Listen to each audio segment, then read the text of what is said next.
up today, we're discussing if WWE should hold pay-per-views between the Royal Rumble and WrestleMania, give our predictions for the Fastlane matches, and list some of our WrestleMania dream matches next on the Power of Pro Wrestling podcast.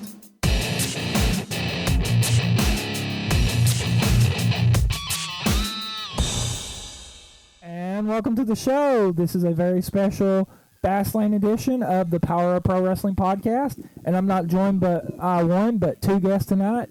First, I am joined by my brother in brilliance, Mr. Van. So, how you doing, Van? LVW, the master of brilliance, is always doing great.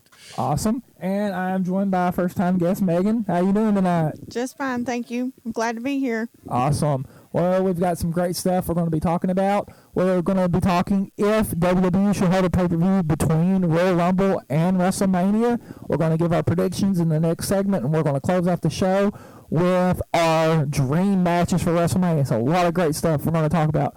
But let's start off with our discussion topic, which is if WWE should hold a pay-per-view between the Royal Rumble and WrestleMania. So I'm going to give some background information, and then when I'm done, Van, we'll start with you, and we'll go to Megan, and we'll kind of make our way around with our thoughts on this. So here's the background information. Initially debuting on closed-circuit TV in 1985 and later on pay-per-view in 1987, WrestleMania has been a staple of the WWE for over 30 years. Later, the concept for the Royal Rumble match would initially debut on TV in 1988 and later move to pay-per-view the following year. Years later, WWE would add SummerSlam and Survivor Series to the pay-per-view lineup along with many other pay-per-view events.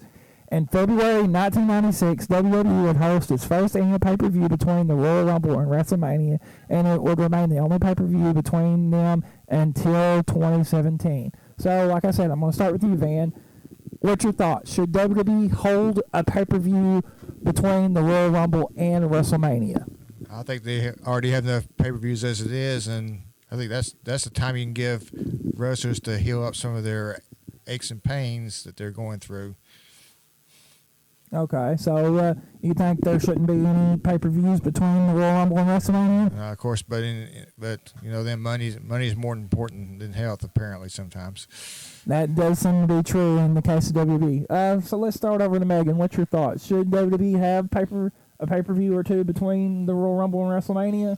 Well, I'm kind of like y'all on the concept of there's a lot of pay-per-views anyway throughout the year, especially since the brand split and they've gotten their own, each brand has their own pay-per-views, and I just think it's a little much for pay-per-view per se, I guess. But I'm with Van on, I think that if there's going to be a pay-per-view between Royal Rumble and Mania, it should just be one, and it should be, I guess, both brands doing a thing before WrestleMania, even though now WrestleMania is going to be both brands, but it's just the brand split made it too many too many for the year.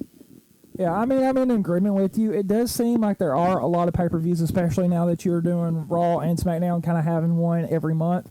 I've kind of been conflicted on it.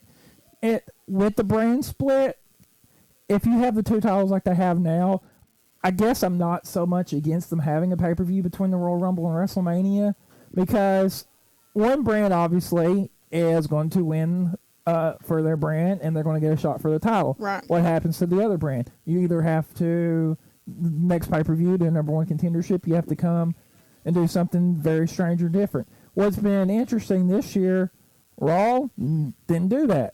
With the Universal title, they didn't say, okay, we've got to get a number one contender since Randy Orton won the Rumble and he's a SmackDown guy. So it was something very different for Raw, and they didn't do Fastlane. They're not determining a number one contender or anything. They're just putting the belt on the line. So it's been very unique. And like I said, depending on the circumstances, I'm not against it, because you could have, like, say, in this case, even though Randy Orton won and he's a SmackDown guy, you could just say, okay, the champion's going to defend the title between now and then, and that can always shake up WrestleMania and make it more interesting. So in that regard, I guess I don't hate it so much. And also, if you have the Raw instance, you could have said for Fastlane, you could have been like, okay, Roman Reigns, Braun Strowman, Chris Jericho, Sami Zayn, Samoa Joe. You could have said, hey, the guy who wins this match is the number one contender. So I guess I would have been okay with that if they done it that way. And having a pay-per-view between WrestleMania and the Royal Rumble. I guess I would have been okay with that, depending on the circumstances. Now, if there was just one world title, I don't really know how I would feel between that. Right. Because you already have that. Because you would almost seem like your Royal Rumble winner would be like filler, maybe only having a tune-up match at that pay-per-view, and then it kind of kills the vibe there between Rumble and WrestleMania. So I guess it really depends on the situation for me whether or not there should be a pay-per-view between the Royal Rumble and WrestleMania.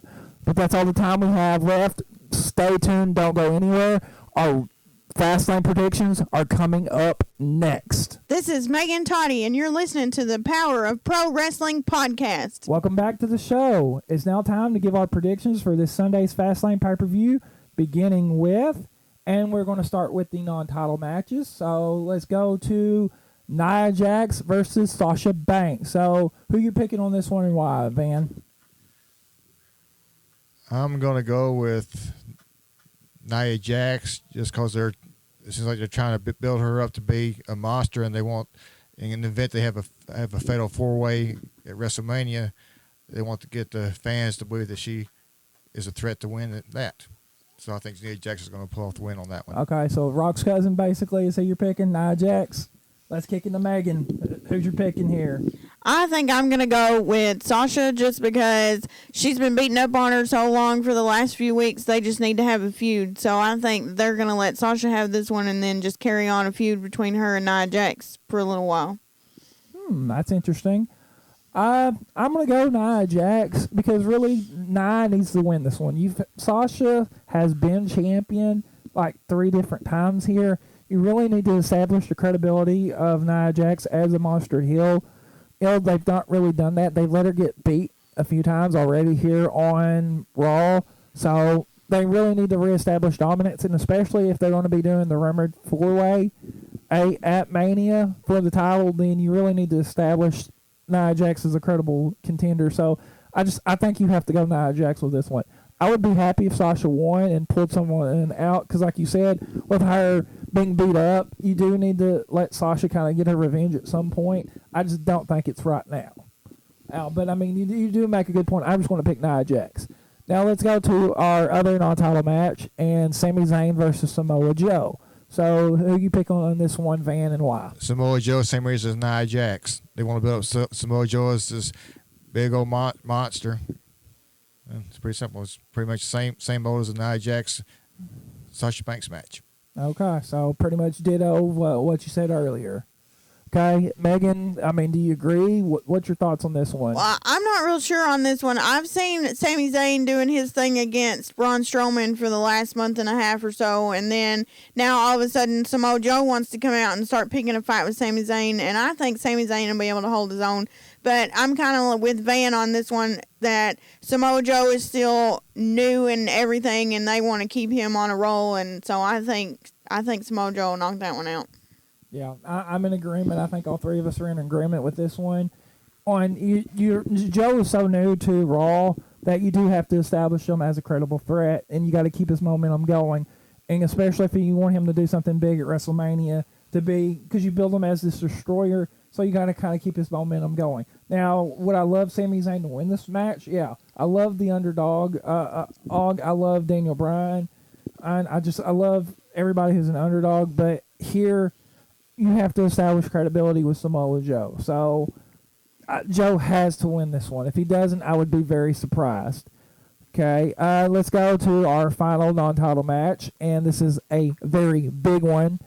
Pardon the pun. Braun Strowman versus Roman Reigns. So what's your thoughts on this one, Van? Do you think they're even going to have a match? Roman Reigns wins this one. Roman Reigns. LOL, right? No, he wins this one because not because New Day rocks, but the reason he's going to win is McMahon loves him. He loves him. He should have the name, the face that POs the place.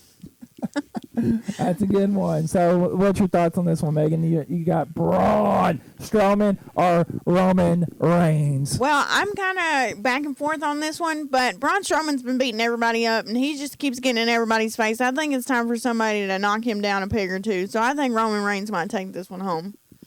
Okay, yeah. I'm kind of conflicted, too. It's kind of hard to pick a winner because You got Braun Strowman, and then he's been beating up on people. He just beat the Big Show, I think, like a week or so ago. Had a pretty decent match. That Kip Up was amazing. I think that was the best thing to come out of that Monday Night Raw.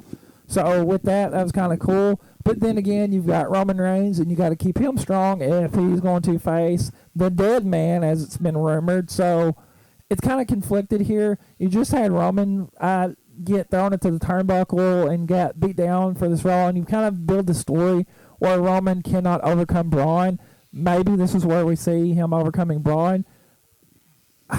I'm going to go Reigns for this one, just because he's Roman Reigns. They're trying to make him the John Cena guy, although we could very well see Braun win, and I could be eating my words. I'm going to pick Roman Reigns. I don't like him, but that's who I'm going with. Now, did you want to say something, Van, before we move on? I think I hear Braun in the background saying, "You better pick me or else." Well, Braun, I'm sorry. You'll have to forgive me. Beat Roman Reigns for me, and I'll be happy. And let's move on. I believe title matches are good to go now. Tag titles, we'll start with that. Anderson and Gallows versus Enzo and Cass. How you doing on this one, Van? I'm going to go with Gallows and Anderson. I think the title change will happen at WrestleMania. Okay. Megan, how do you feel? Are you in agreement? Well, I'm not necessarily, I guess, in agreement with Van, but I don't think Enzo and Cass are ready for titles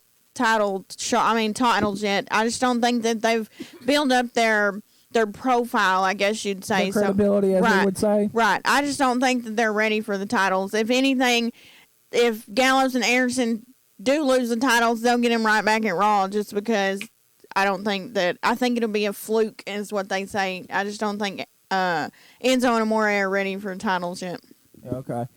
I'm going with the Anderson and Gallows retaining the titles. They've not really had a title run, and the narrative, the story that they're trying to tell here is Anderson and Gallows won titles all over the world. Enzo and Cass, they were in NXT for a while, didn't win titles. They've been on Raw for a little bit, haven't won titles, so you really have this narrative.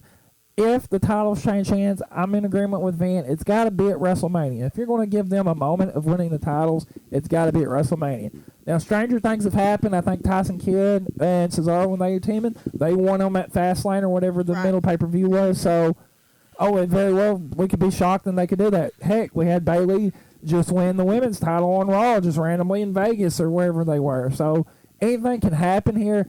Anderson and Gallows need to hold on to them right now. That's the best thing to do.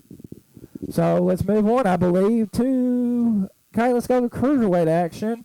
And Neville versus Jack Gallagher for the Cruiserweight title. Van, what's your thoughts on this match? Do you care about the Cruiserweights? I mean, what's your thoughts? Neville will win the match. He may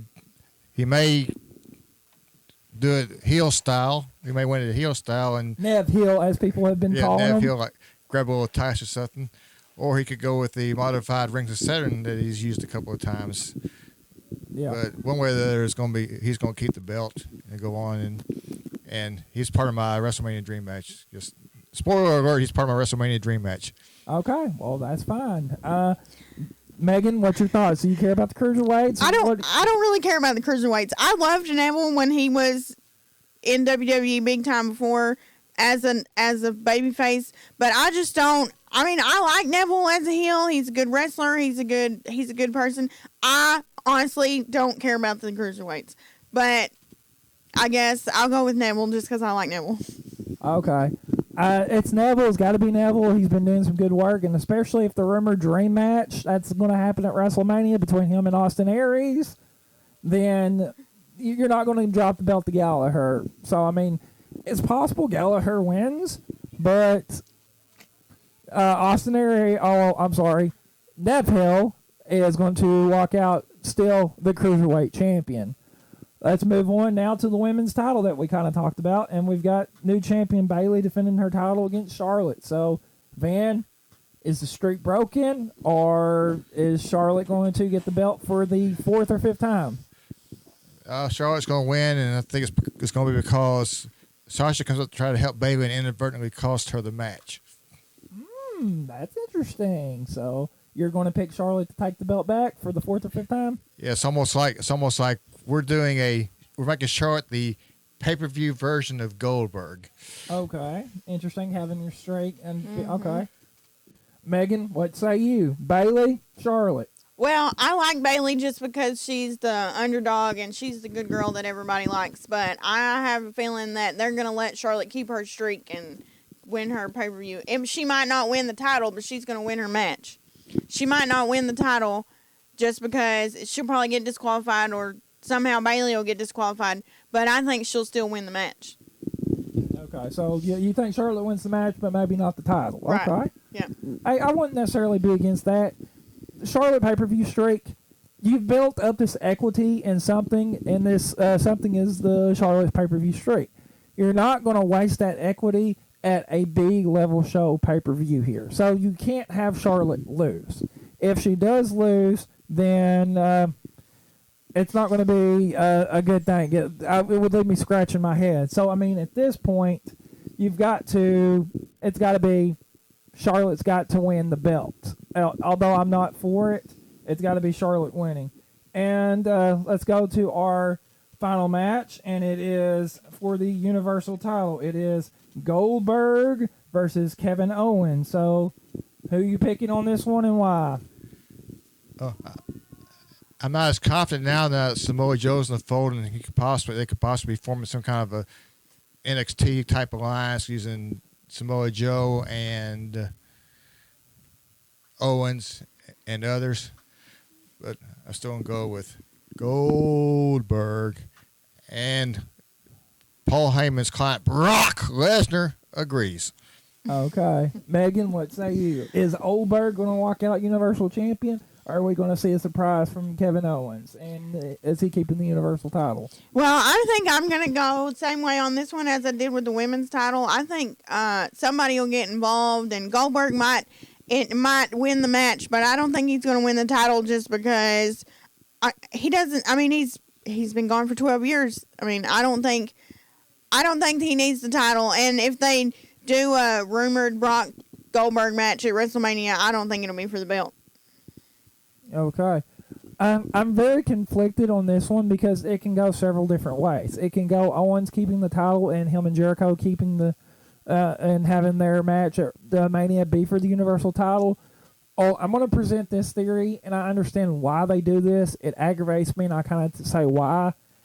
I'm thinking Goldberg is going to win the title, and it's going to go again, and he's going to fight Brock Lesnar at WrestleMania, and it's going to be for the Universal title. The reason I hate this is because I get you're trying to add some credibility to the title and add the prestige to the title because it's a new title. Oh, the WWE title has credibility and it's established. It's got that equity in it already. You don't have it in the Universal title. If you put it on like a guy like Brock Lesnar or Goldberg that are name and established stars, it raises the profile of that championship. And I really hate it. And the problem that I hate about WWE right now, I'm okay with bringing in these names like the Brock Lesnar's, the Goldberg and stuff for WrestleMania because the casual fans will watch WrestleMania and stuff like that, and you bring in all these different people. But what about a year from now, right, 5 years from now, what? 10 years from now? Right. We're all human. We eventually will die. If you don't have new stars to replace them, your business is going to hurt. For short-term business, it's going to get a boost, and I'm okay with that. Long-term, you're hurting yourself. In a business, if it's not set long-term, it's going to fail, and it's not a good move. Like I said, I'm okay with Lesnar and Goldberg, but to me, it shouldn't be for the title. Especially, Goldberg's not there every week. Lesnar's not there. And that was my big thing about Brock Lesnar being champion, beating Cena, because he was barely there. And like even to reference back to SmackDown, Naomi had to drop her title because she couldn't defend it in 30 days. That's what I was going to say. I was going to go to that. They just made Naomi relinquish her women's title because she can't defend it in 30 days because of an injury. What about Brock Lesnar? And if Goldberg gets his, he's not going to defend it in 30 days just because he's not an everyday wrestler. So it just doesn't make any sense how, I guess it's one of those everyday things, how some people can do certain things that other people can't. Yeah, it's an unfair advantage, but I'm picking Goldberg on this one. But that's all the time we have for this segment. Don't go anywhere. We're going to close the show out with our WrestleMania Dream Matches. Stay tuned. We'll be right back right after this. This is Cornbread Chris Heineken. You're listening to the Power of Pro Wrestling Podcast. It's now time for our final segment of the show. With WrestleMania being only weeks away, we'll be giving our dream WrestleMania matches. So I'm going to start with you, Van. And kind of what is your dream, our dream WrestleMania matches? You can list kind of like one or two or three or a couple here. So, I mean, feel free to list your dream matches. I got two of them. Of course, I'm a huge first one. Of course, I'm a huge Memphis wrestling guy. I grew up watching everything, and my first dream match would be a tag title match between America Alpha and the newest inductees, the Rock and Roll Express. Wow, that is quite the interesting dream match. Why American Alpha versus Rock and Roll? Because Rock and Roll, like I said, Rock and Roll Express grew up in Memphis, created by the King, and it would just be see a Rock and Roll Express in WrestleMania, get a title match would just be totally awesome. Okay, you said you had another. Yeah, my final dream match match would be Austin Aries versus Neville versus the comeback of the century, Daniel Bryan. Wow, that is interesting there. So why those three? Daniel Bryan, he deserves another moment in the spotlight. Just the way his career ended, just these people shaking their head, and I'm sure he would imagine that crowd marking out for him if he were to appear in that match. Yeah, that would be a crazy reception. So we're gonna move on to you, Megan. Kind of what's your WrestleMania dream match or dream matches that you have in mind? I haven't really thought about WrestleMania dream matches, but I'd like to see The Undertaker take one more step in the ring. I don't really care who he'd go against because it's The Undertaker. He's the man. But I think it's about time for him to retire, and I think one more match at WrestleMania would just put the nail in the head for that retirement match. Okay, that's good. Since you mentioned Undertaker, kind of a dream match, and it's not going to happen now because one of the participants is now retired. Undertaker Sting. I'd love to see Undertaker Sting, and a lot of people look at me funny and stuff like that when I say that, but you really have to look at it. It's icon versus icon, brand versus brand, and this has been a thing for a while now. It dates back to when you had WCW, WWF. You had kind of Hulk Hogan, WWF guy. Ric Flair was the NWA, WCW guy. So when they got the fight, that was a dream match. Right. Trying to think of another one. You actually had one recently. John Cena, AJ Styles has been going. You have John Cena, the guy who's been the face of WWE for a long time, and then you have AJ Styles, the guy who was TNA's big top star and like the indie star coming in. So those two fighting was a dream match. So I love that. So I mean, Undertaker Sting is another one that kind of dates back to the whole WCW and WWE. You had Undertaker, really kind of one of the top guys at WWE, and a little guy to WWE. Sting, for the longest time, to WCW, and didn't work for Vince until like 2014. So that's a dream match. I love that cross-promotional thing to where you have two different brands going at it. And that's kind of where they felt at the invasion angle, but that's another discussion for another time. But I would love to see Undertaker. Obviously, I'd love to see Daniel Bryan back in the ring again. And I don't know, dream match, I would love to see him and Miz work a match. Oh, yeah. That'd be, Definitely. I think, a great match. But really, my penultimate dream match, if I had to say, would be Undertaker Sting, although it's not a realistic option at this point, unless Sting miraculously gets healed. So, Of course, my reasoning for having Bryan in the three-way matches is you can protect him in that one, not having to take bumps like he would if he were to be in a regular single match. yeah, and I mean that makes sense because you can protect guys when having a triple threat or a tag team or something like that. So yeah, it would make sense. But that's all the time we have for today's episode. So I would like to thank you guys for joining me for the podcast. We'll start with you, Van. Where can people find you on social media? Facebook, Van Wilhoit. Follow me on Twitter at LVW100. Awesome. No Instagram or anything else you want to plug? I go to the Brilliance page and wish you were part of it. Yeah, because you got to be smart to be brilliant. Okay, Megan, where can people find you on social media? Well, I'm on Facebook. It's just Megan Toddy. You can search me. I have a pretty picture of my little girl. And then my Twitter page is Megan Toddy 2014. I don't stay on it much, so hit me up on Facebook. Okay, that sounds good. And always, you can follow me. Facebook, it's Robert Red Jr. I have Instagram. You can follow me on there, and you'll get to see my lovely co-host Megan over here on my Instagram. So you can follow me there. Twitter at Robert Red Jr. YouTube, it's I don't really have any new videos. Hopefully soon I will. It's youtube.com/user/the Robert Red. Got a mouthful there. I'm going to start trying to put a lot of these episodes and blogging more on my blogger page. So I'll just be checking that out. If you want to support the show, you can hit me up on social media, and we can do something there. So I do want to thank you guys for listening to the show. Share it with your friends. And I want you guys, you can catch us next time for the Power of Pro Wrestling podcast. And this podcast is brought to you by the Repost Network. Repost Network. Monetize your SoundCloud content. Sign up today at repostnetwork.com.